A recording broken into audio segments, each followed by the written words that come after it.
Post खाली पड़े हुए हैं। हम चाहते हैं कि 10 लाख पोस्टों को भरा जाए। बिहार के 4 लाख शिक्षकों को अस्थायी वेतनमान पर नियुक्ति हो। बिहार की शिक्षा व्यवस्था में बड़ा बदलाव हो। कृषि व्यवस्था जो बिहार की चौपट बनी हुई है उसमें सुधार हो। और केंद्र सरकार ने जो किसानों के लिए 3 काला कानून लाया है इसको तत्काल वापस लिया जाए। और बिहार में मजदूरों का पलायन रोकने के लिए जो भी ठोस उपाय करना पड़े बिहार की सरकार ठोस उपाय करे और बिहार के मजदूरों को अन्य प्रदेशों में जाकर जुट्टा नहीं खाना पड़े। इसके लिए मजबूती से हमारी पार्टी लड़ाई लड़ रही है और हम मजदूर, किसान, छात्र, नौजवानों की मजबूत एकता बनाकर चुनाव के मैदान में मजबूती से लड़ेंगे। तो अभी जो बिल पास किया गया है किसानों के लिए, उससे आप कहाँ तक संतुष्ट हैं? किसानों के लिए जो बिल पास किया गया है वो काला कानून है, किसानों पर थोपी गई काला कानून है। 1956 में जो कानून बनाए गए थे काला बाजारी रोकने के लिए, उसमें अब काला बाजारी कानून पे को फ्री कर दिया गया, जमाखोरी को फ्री कर दिया गया है। ज़मीन किसानों को हड़प लिए जाएंगे और वो बड़ी बड़ी कंपनियों को दे दिए जाएंगे। किसानों के जो उपज पर न्यूनतम समर्थन मूल्य मिल रहा था वो सरकार बंद कर देगी। सरकार झूठ बोल रही है। सरकार कहती है कि हम बंद नहीं करेंगे, लेकिन जो कानून लाए गए हैं उसमें एक लाइन कहीं नहीं जोड़ा गया है कि किसानों को दिए जा रहे न्यूनतम समर्थन मूल्य कभी नहीं बंद किए जाएंगे।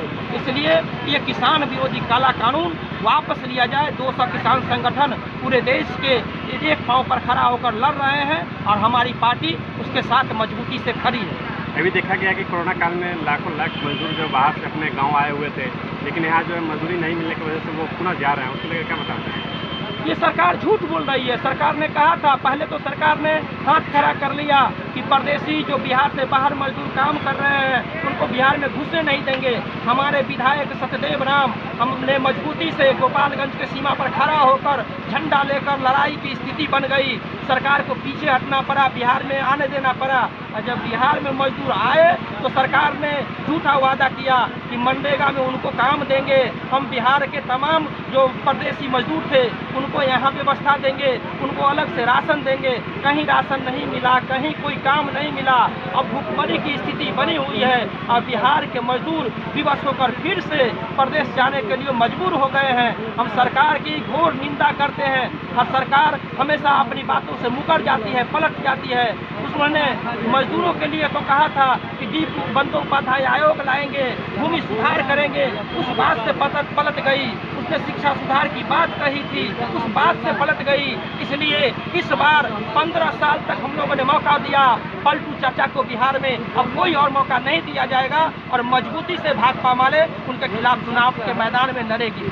अगर वाइस विधानसभा चुनाव से आपको टिकट दिया जाता तो किन मुद्दा को लेकर के जो है चुनाव लड़ेंगे? देखिए, क्षेत्र की मुद्दा जनता तय करती है। जनता की जो जरूरत के सवाल हैं उन सवाल पर मजबूती से लड़ाई हम लड़ेंगे। ये केवल भरोसा दिलाना चाहते हैं।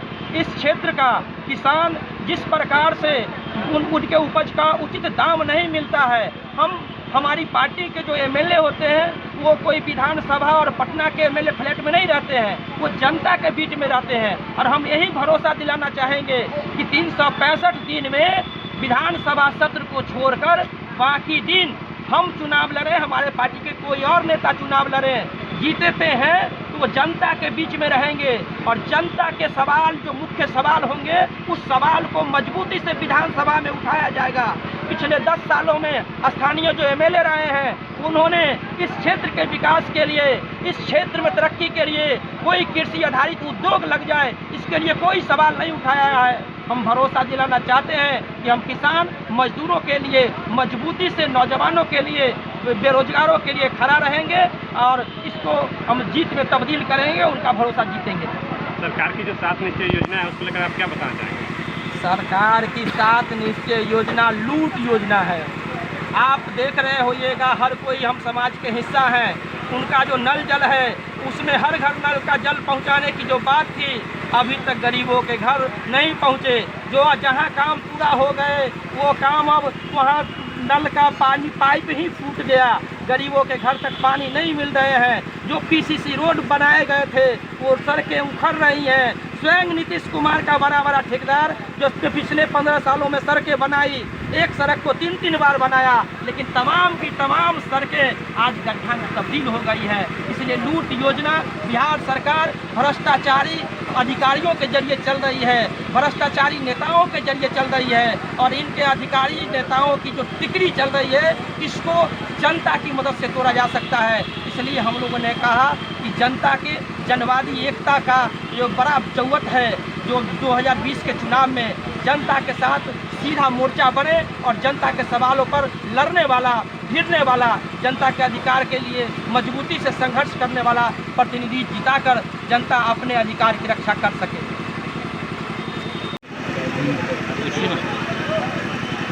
मैडम, सबसे पहले मैं आपका परिचय जानना चाहूँगा। मैं भाजपा माले जिला कमेटी सदस्य प्लस महिला संगठन कोटवा की जिला अध्यक्ष बनना चाहिए हमारा नाम है। तो आज का कार्यक्रम का जो मुख्य उद्देश्य क्या है?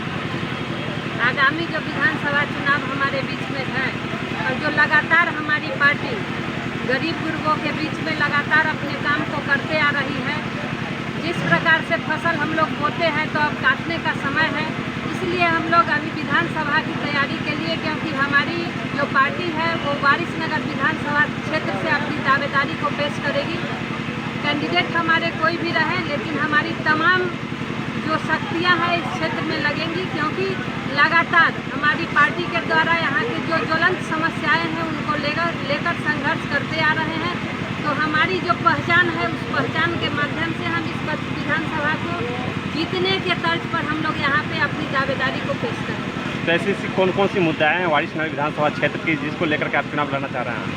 आप लगातार देख रहे हैं, सबसे पहली जो हमारे युवाओं की समस्याएं हैं, जो बेरोजगारी है, जिस प्रकार से हमारे तमाम जो शिक्षकों की जो समस्याएं हैं कि किस प्रकार से यहाँ पे लगातार जो हमारे टीईटी एसटीईटी पास जो अभ्यर्थी हैं उनको बोला गया कि हम लगातार युवाओं को नौकरी देंगे, और नौकरी के ही लिए वो यहाँ पे आए थे। लेकिन हम देख रहे हैं कि वो नौकरी देने के अलावे वो लगातार जो युवाओं की छटनी कर रहे हैं, चाहे वो हर एक क्षेत्र में हो, रेलवे के क्षेत्र में हो, किसी भी क्षेत्र में वो युवाओं की छटनी कर रहे हैं।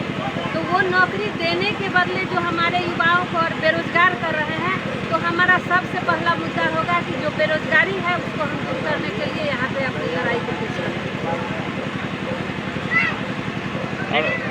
हाँ, तो उमेश जी, आप यहाँ पर आपके पार्टी का यहाँ विधानसभा स्तरीय कार्यकर्ता कन्वेंशन हो रहा है। क्या सबसे पहले तो हम ये जानना चाहते हैं, जैसा कि रिपोर्ट आई थी कि आप की पार्टी का आरजेडी और कांग्रेस वगैरह के साथ में अलायंस हो रहा था, तो इस बारे में आया था और इसी के तहत में वारिसनगर विधानसभा क्षेत्र पर यहाँ उम्मीदवार देने की बात हुई थी। आपको क्या लगता है कि जो अलायंस की बात चल रही है, जैसा कि अभी खींचातानी चल ही रहा है, ऊपर में राजद का कांग्रेस के साथ में भी जमघीटी चल रही है, तो और वामपंथियों के साथ में अलायंस हो पाएगा या फिर माले स्वतंत्र रूप से चुनाव लड़ेगी? देखिए, हमारी पार्टी लगातार जनता के बीच में काम करती रही और हम लोग हमेशा जनता के सवालों को लेकर, चाहे मजदूर का हो, किसान का हो, छात्र का हो, नौजवान का हो, महिलाओं का हो, इन मुद्दों को लेकर लगातार जमीन पर टिक कर आंदोलन करते रहे।